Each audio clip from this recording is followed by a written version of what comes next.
বিশ্ব নবীর সাহাবারা বললেন, নবী গো, আপনি যখন কোন কবরস্থানের পাশ দিয়ে যান, আপনি যখন কোন কবরস্থানের পাশ দিয়ে যান, আপনার চোখ দিয়ে ঝরঝর করে পানি ঝরে।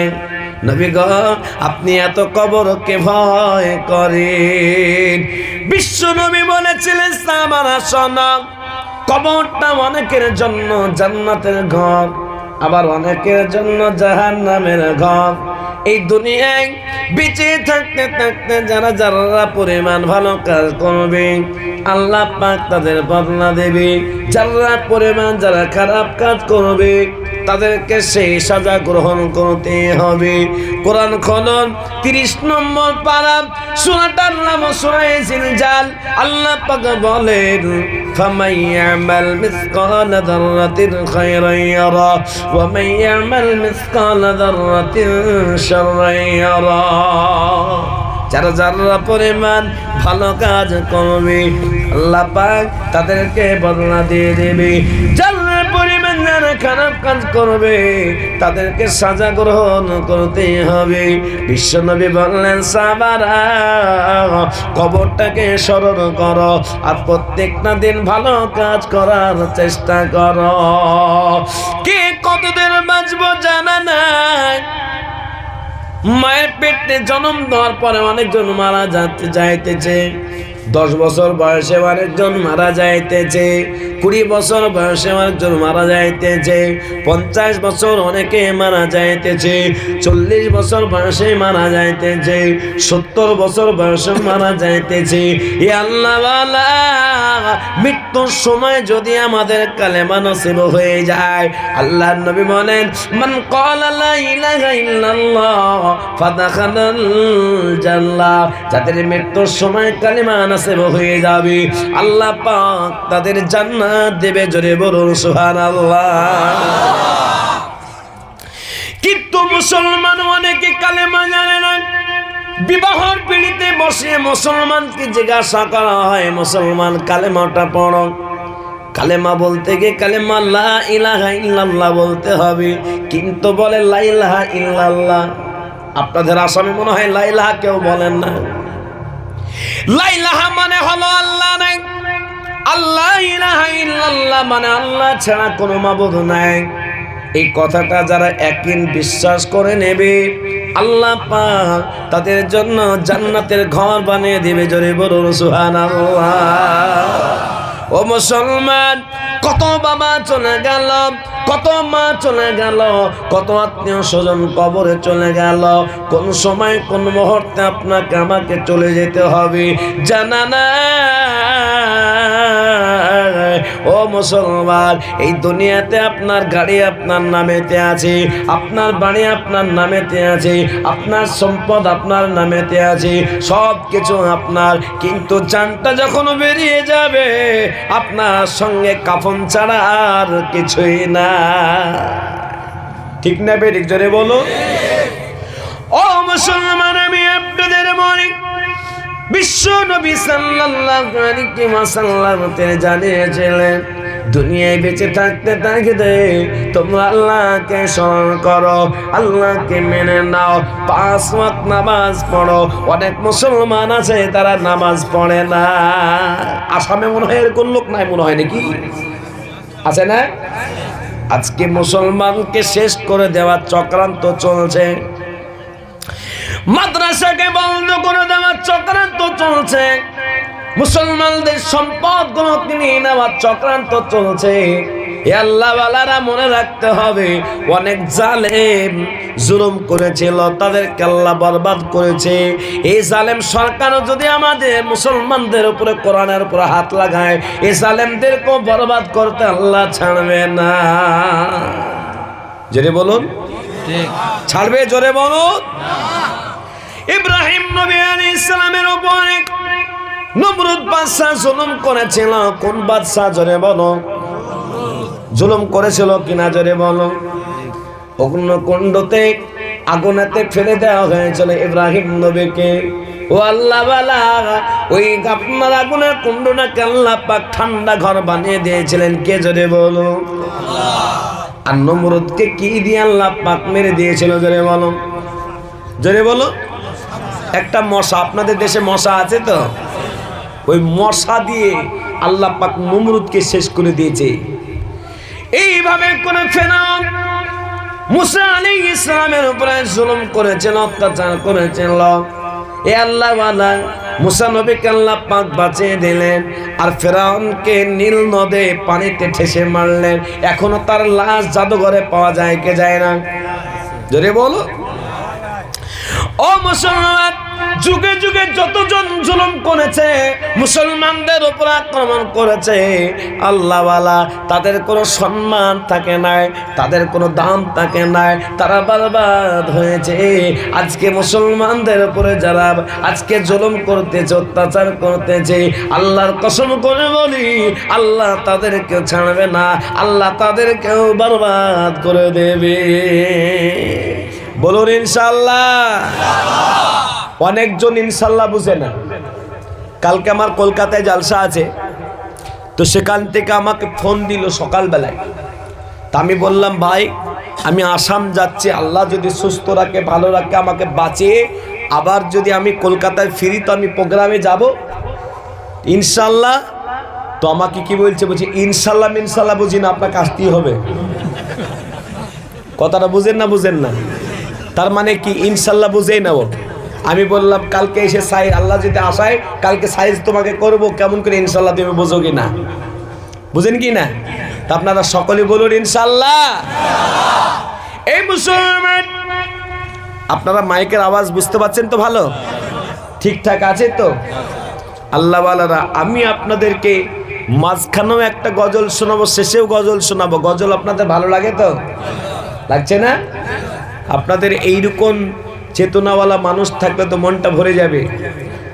আমিরের শরুয়াত আগরতলা রাঙ্গামাটিতে 29 তারিখ বুখারী খতমের জলসা আছে, পাগড়ির জলসা, রাঙ্গামাটি মাদ্রাসা আমাকে দাওয়াত করেছে, রাঙ্গামাটি।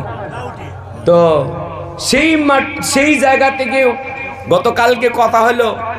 তা আমি বললাম আসামের লোক, আগরতলা লোক, ত্রিপুরার লোক আমার কথা বুঝে? বুঝে হুজুর খুব বুঝে। তা আপনারাও মনে হয় বুঝছেন, তাই না? মাশাআল্লাহ। এই মোবাইল টিপাটিপি করছেন, মনকে একবার চিন্তা করে দেখবেন যে আপনার কোন সময় মরে যাবেন, তখন আর টিপার সুযোগ আর হবে না। ঠিক নেবে? ঠিক যদি বলুন। এই মোবাইলটাকে আমার সঙ্গে যাবে কবরে? যাবে না। সঙ্গে কি যাবে জোরে বলুন? আমাল। তো ভালো আমল করব না? কিছু লোক আছে বিড়ি টানা লোক আছে, আসামে মনে হয় নাই, মনে হয় নাকি, হ্যাঁ না? আজকে 2টা বিড়ি কম খাবেন, আল্লাহর রহমতের জান্নাতের বাগিচায় বসেছেন।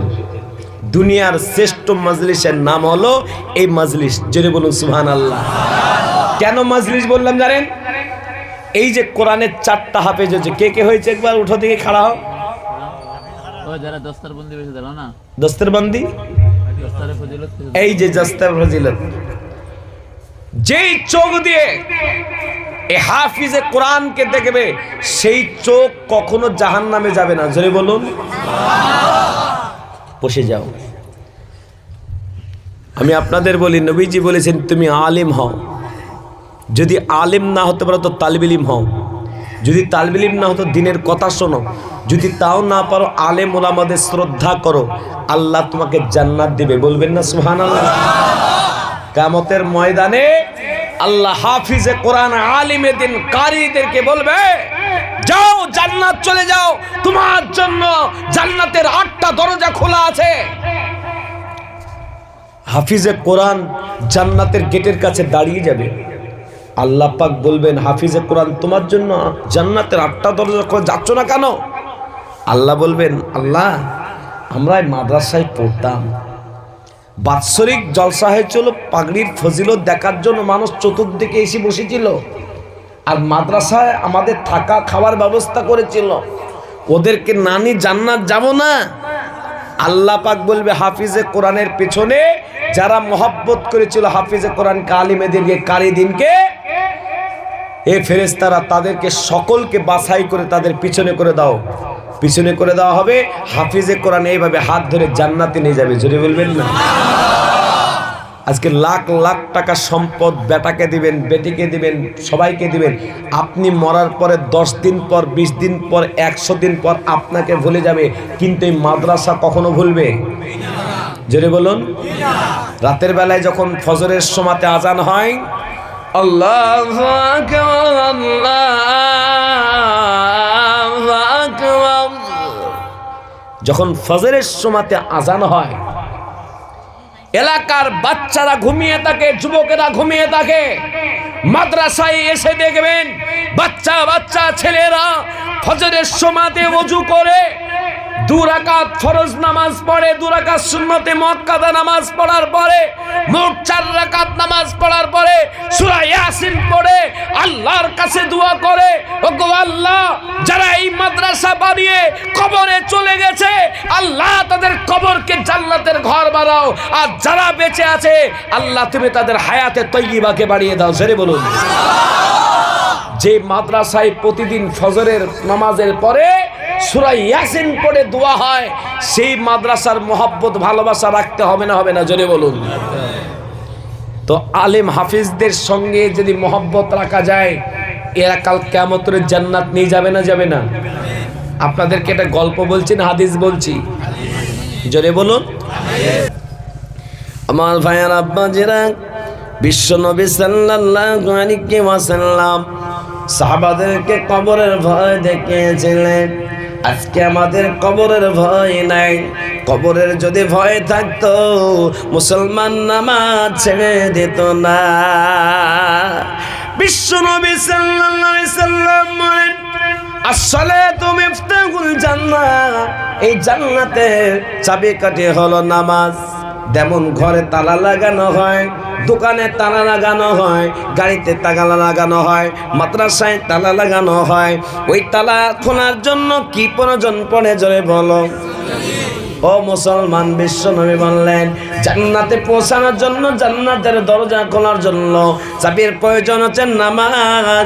ও মুসলমান, তুমি 10 কিলো মাংস খেয়ে নাও, তবে তুমি মুসলমান হতে পারবে না। তোমার পরিচয় হলো নামাজে। বিশ্ব নবী সাল্লাল্লাহু আলাইহি ওয়াসাল্লাম বলেন, যারা 1 ওয়াক্ত নামাজকে যারা জেনে বুঝে ছেড়ে দেবে, তারা 2,80,000 বছর তাকে জাহান্নামে থাকা লাগবে। এ আল্লাহ বালারা, নামাজটা দাঁড়িয়ে দাঁড়িয়ে নামাজ আদায় করুন। দাঁড়িয়ে যদি না পারেন, বসে বসে নামাজ আদায় করুন। বসে বসে যদি না পারেন, শুয়ে শুয়ে নামাজ আদায় করুন। যদি শুয়ে শুয়ে না পারেন, ও মুসলমান,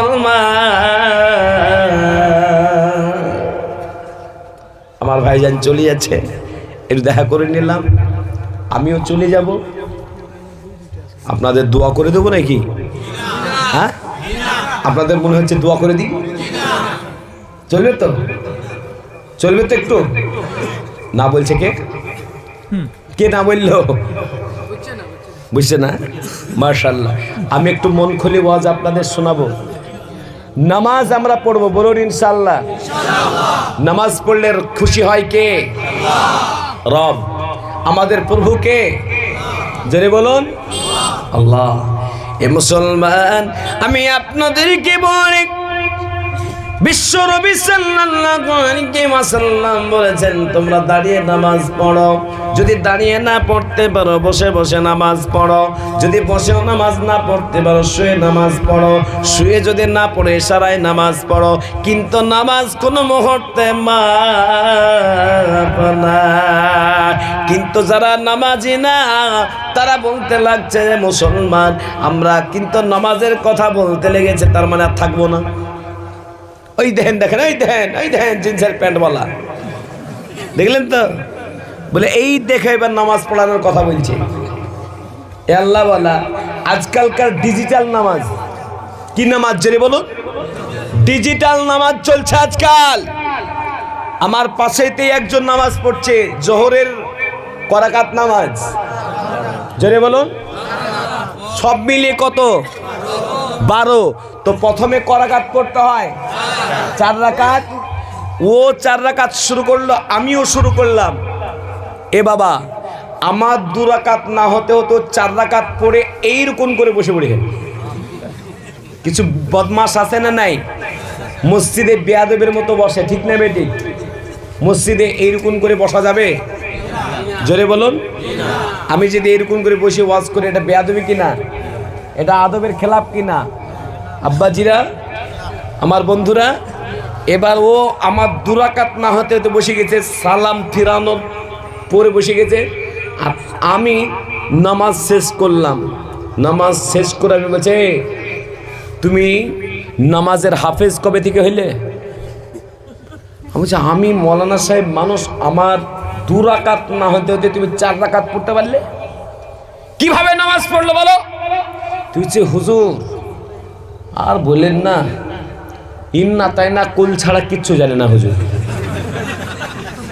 কি বলছে জোরে বলো? ইন্না তাই না কুল বল, তাই না? ইন্না তাই না কুল বল। আল্লাহু আকবার। ও বলবে না আর আমি ছাড়বো না, ও বলবে না আমি ছাড়বো না। আল্লাহু আকবার। এবারে ইন্না তাই না কুল বলতে শুরু করেছে, ইন্না তাই না কুল, আবার তার ভেতরে 50টা ভুল। একবারে ঠিক এরকম পড়ছে, ইন্না তাই না কাল কাও সার ফাস্তান লে লে রব্বে কা। ওরে বাপ, ফেরেশতারা এইরকম করে বাড়ি মারবে। কথাটা বুঝেন না? বুঝেন না মুসলমান? সূরা ইখলাস, সূরা ইখলাসটাকে কেউ যদি ইখলাসের সাথে পাঠ করে প্রতিদিন ঘুমানোর সময়তে, নবী সাল্লাল্লাহু আলাইহি সাল্লাম বলেছেন, সারা দিন কোরআন পড়ার তুমি পড়ার সময় পাও নাই, কিন্তু সূরা ইয়াসিনটাকে, সূরা ইখলাসটাকে রাত্রিতে ঘুমানোর সময়তে তুমি যদি 3 বার পাঠ করো, পুরো কোরআন শরীফ পড়ার সওয়াব দিবেন রব। সূরা ইখলাসটা জানেন তো? আমি তো আর কারি সাহেব না এত বড়, কারি সাহেবকে দিয়ে সূরা আমি বলতাম যে আর একটু আপনি সূরা ইখলাসটা পাঠ করেন, তা আমি একটু পাঠ করব, আপনারা আমার সাথে পাঠ করবেন তো? বিসমিল্লাহির রহমানির রহিম।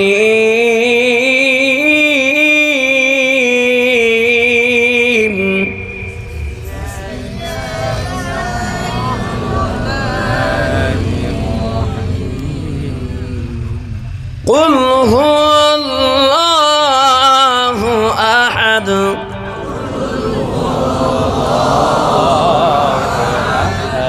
الله الصمد لم يلد ولم يولد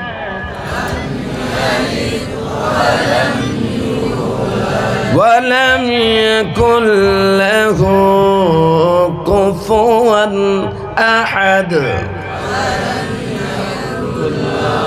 এই সূরাটা পাঠ করতে ক ঘন্টা লাগলো জোরে বলুন? এই সূরাটা পাঠ করতে ক ঘন্টা সময় লাগবে? 3 বার পাঠ করতে কতটা সময় লাগবে?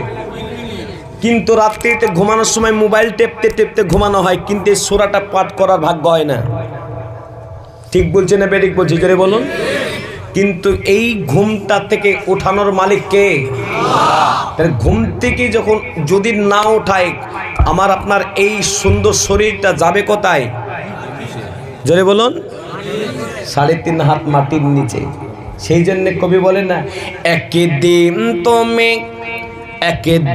তোমায় মরতে হবে, তুমি ভুলে যেও না, হবে মাটির বিছানা গো তোমার আসল ঠিকানা। এসেছো একা যাইবে একা, এসেছো একা যাইবে একা, সঙ্গে কেউ যাইবে না, হবে মাটির বিছানা গো তোমার আসল ঠিকানা। এই বাড়ি গাড়ি টাকা করি, বাড়ি গাড়ি টাকা করি, কিছুই রবে না, হবে মাটির বিছানা গো তোমার আসল ঠিকানা। আজরাইল ফেরেশতা যেদিন হাজির হবে এসে, ছলচুতুরি যতই করো জানবে রবে শেষে, চলবে না তোমার কোনো বাহানা, হবে মাটির বিছানা গো তোমার আসল ঠিকানা। আজরাইল ফেরেশতা যেদিন আসবে সেই দিন জান কবজ করতে, আর আপনি বলবেন যে আমাকে একটু টাইম দেওয়া হোক, আমি বাজার থেকে ঘুরে আসি, এটা একটাই টাইম দেবে? জোরে বলুন, এ টাইম দিবেন না। এই জন্য আল্লাহ ওয়ালারা আমি আপনাদেরকে বলি, যখন মানুষ মৃত্যুবরণ করবে আল্লাহ পাক বলেন কুল্লু নাফসিন যায়কাতুল মাউত, প্রত্যেকটা নাফসকে মৃত্যু স্বাদ গ্রহণ করতে হবে। মৃত্যু থেকে আমরা কেউ বাঁচব না। এ আল্লাহ ওয়ালারা কত ধনী লোক চলে গেল, কত গরিব লোক চলে গেল, কত কোটিপতি চলে গেল, কত আত্মীয় স্বজন চলে গেল, কত বাবা মা চলে গেল। ও মুসলমান, একদিন আপনাকে আমাকেও চলে যেতে হবে। ও মুসলমান, কবরের ভিতরে আপনাকে আমাকে যখন 3 মুষ্টি মাটি দিয়ে রেখে চলে আসবে, বলুন ওই কবরেতে কটা প্রশ্ন করা হবে? জোরে বলুন, জোরসে বলুন। আমি মনে মনে ভাবছি অনেকজন চলে যাচ্ছে, বলে না চলে যায় না, পেশাব করার জন্য যাইতেছে। কেউ যখন হাত উঠিয়ে দিল বলে যাইব না, বলে পেশাব করতেও কি যেতে পারবো না? হ্যাঁ, পেশাব করতে যেতে পারবেন, কিন্তু যদি পেশাব করার বাহানায় যদি কেউ চলে যায়, বলুন যে হাত আজকে উঠালেন, এই হাতের শক্তি জীবনে বেঁচে থাকতে থাকতে কেড়ে নিতে পারে কে? একজনের আছে হাতও উঠছে না, পা উঠছে না, ওই রোগীটার নাম কি? প্যারালাইসিস। দুনিয়াতে বেঁচে থাকতে থাকতে আল্লাহ শক্তি কেড়ে নিতে পারে না? পারে না? পারে। এই জন্য আল্লাহর দেওয়া চোখ, আল্লাহর দেওয়া হাত, আল্লাহর দেওয়া শক্তি আজকে কাজে লাগিয়ে দিই। হে আল্লাহ বালারা, মানুষ যখন মারা যাবে, যখন এলানো হয়ে যাবে, কাফনটা পরে দে, আর 4 তাকবীরের সহিত জানাজার নামাজটা পড়ে দে, ওই সুন্দর করে কবরে রেখে দেবে আল্লাহ বালারা। ওই কবরে 3 মুষ্টি মাটি দিয়ে যখন সবাই বিদায় নেবে, এ আল্লাহ বালারা আপনাকে আমাকে মাত্র 3টা প্রশ্ন করবে। মান রব্বুকা, তোমার রব কে ছিল বলো। মা দিনুকা, তোমার ধর্ম কে ছিল বলো। মান নবিয়ুকা, তোমার নবী কে ছিল বলো। আল্লাহ বালারা আজকে যদি আপনি কোরআনকে মহব্বত করেন, দ্বীন ইসলামকে মহব্বত করেন, আল্লাহর সাথে মহব্বত করেন, নবীর সাথে মহব্বত ভালোবাসা হয়ে যায়, ওই কবরে 3টা প্রশ্ন উত্তর হয়ে যাবে। আল্লাহ পাকের ফেরেশতা খুশি হয়ে যাবে। আল্লাহ পাককে বলবে, আল্লাহ তোমার বান্দা 3টা প্রশ্নের উত্তর দিয়ে দিয়েছে। আল্লাহ পাক বলবে, আমার ফেরেশতা জান্নাতের পোশাক পরিয়ে দাও, জান্নাতের ঘর বানিয়ে দাও, আর জান্নাতের সাথে একটা দরজা পেট করে দাও। আমি আল্লাহ কিয়ামত পর্যন্ত ওই কবরেতে আমি শান্তির হাওয়া পৌঁছে দেব। জোরে বলুন সুবহানাল্লাহ। আর যদি ওই কবরে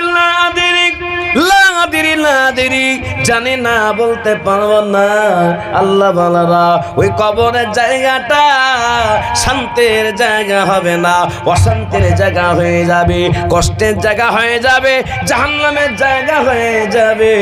আজকে আপনার দুনিয়াতে সব আছে, কিয়ামতের ময়দানে, হাসরের ময়দানে আল্লাহ পাক রব্বুল আলামিন একটা দাড়ি পাল্লা ফিট করে দেবে, তারাজু ফিট করবে। সূরা রহমান 27 নম্বর পারা আল্লাহ পাক বলেন, আল্লাহ তাতাগাউ ফিল মিজান।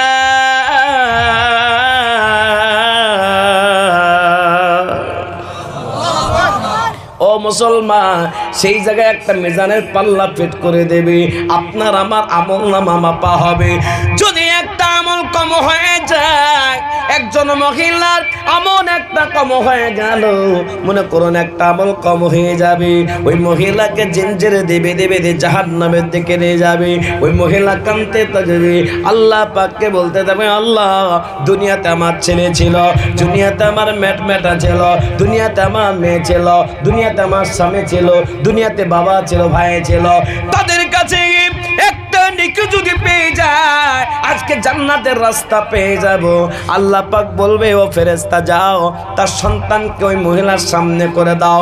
ওই মেয়েটা কাঁদতে থাকবে, ও বেটা, ও বেটা, আমি তোমাকে 10 মাস 10 দিন পেটে ধারণ করেছিলাম, আমি ডান দিকে হতে পারে নাই, বাম দিকে হতে পারি নাই। ও বেটা, ডাক্তার বলেছিল এই খাবার খাওয়া যাবে না। আমি মা অনেকটা চেনে, অনেকটা আমার মন চেয়েছিল এই খাবারটা খাবো, কিন্তু মন চাওয়ার পরও খাই নাই। এ বেটা, আমি জন্ম দেওয়ার পরে যখন তুমি ভাত খেতে পারতে না, রুটি খেতে পারতে না, যখন তুমি দুনিয়াতে কোনো রকম তোমার কোনো খাদ্য ছিল না, আমি মা আমার স্তনটা তোমার মুখেতে দিয়েছিলাম, আর তুমি চুপি চুপি লক্ষ লক্ষ দুধের ফোঁটা পান করেছিলে। ও বেটা, আজকে মহা বিপদে তোমার মায়ের পায়েতে জিঞ্জির বাঁধা আছে। ও বেটা, একটা নেকি যদি দিয়ে দাও, জান্নাত চলে যাব। বেটা পালায়ন করবে। কোরআন শেখ করলো 30 নম্বর পারা, সূরাটার নাম সূরা বাসা। আল্লাহ পাক বলেন, ইয়াউমা ইয়াফিরুল মারউ মিন আখিহি ওয়া উম্মিহি ওয়া আবিহি ওয়া সাহিবাতিহি ওয়া বানিহি। ইয়া আল্লাহ বালারা, বাপ বেটাকে চিনবে না, বেটি মাকে চিনবে না, বন্ধু বন্ধুকে চিনবে না, ভাই ভাইকে চিনবে না। আল্লাহ বলা সবাই পালন করবে, কিন্তু মাদ্রাসার ছাত্র যদি মহব্বত করে থাকে, এই মাদ্রাসার ছাত্র পাশে দাঁড়িয়ে যাবে। আল্লাহকে বলবো, আল্লাহ আমরা ওই মাদ্রাসায় পড়তাম, যারা মহব্বত দিয়েছে, ভালোবাসা দিয়েছে, আমি তাদেরকে না নিয়ে জান্নাত যাব না। জোরে বলুন সুবহানাল্লাহ, নারায়ে তাকবীর। আল্লাহ মানারা, কত টাকা কোন দিকে চলে গেল, কত টাকা কোন দিকে নষ্ট হয়ে গেল। এই 4 জন হাফিজে কোরআন আমি 4 জনকে দিতে থাকবো। এ আল্লাহ বালা, 4 জন ব্যক্তিকে আমি দিতে থাকবো। আল্লাহ বালারা, আমি 4 জনের খরচা রেখেছি। এক একটা হাফিজের খরচা হলো, নিজের সন্তানকে হাফিজ বানাতে পারেন নাই, নিজের বেটাকে হাফিজ বানাতে পারেন নাই, নিজের ভাইকে হাফিজ বানাতে পারেন নাই, কোনো ব্যাপার নয়। কিয়ামতের ময়দানে হাফিজে বাপের যে সম্মান, সে সম্মানটা আপনি পেয়ে যাবেন। আল্লাহ বালারা, আপনি বলবেন আমার কাছে জান আছে, মাল নাই, আমি আস্তে আস্তে দিয়ে দেব।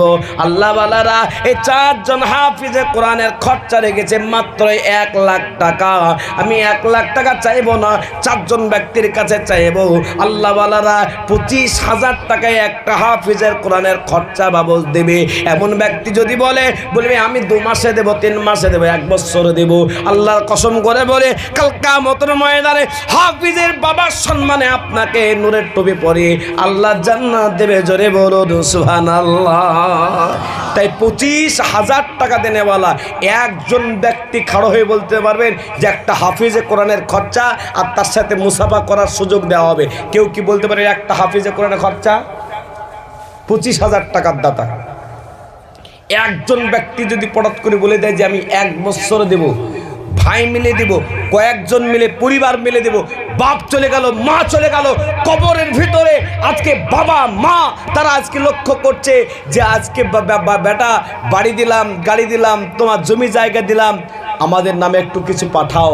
দোয়া, নবীজি বলেছেন আর দোয়া বাদাল মাউত, মৃত্যুর পরে শুধুমাত্র দোয়াটাই পৌঁছায়। তো আল্লাহওয়ালা, এই মাটিতে কেউ কে আছে যে 25,000 টাকা একজন হাফিজে কোরআনের খরচা দিবেন, এমন হিম্মতওয়ালা আছেন?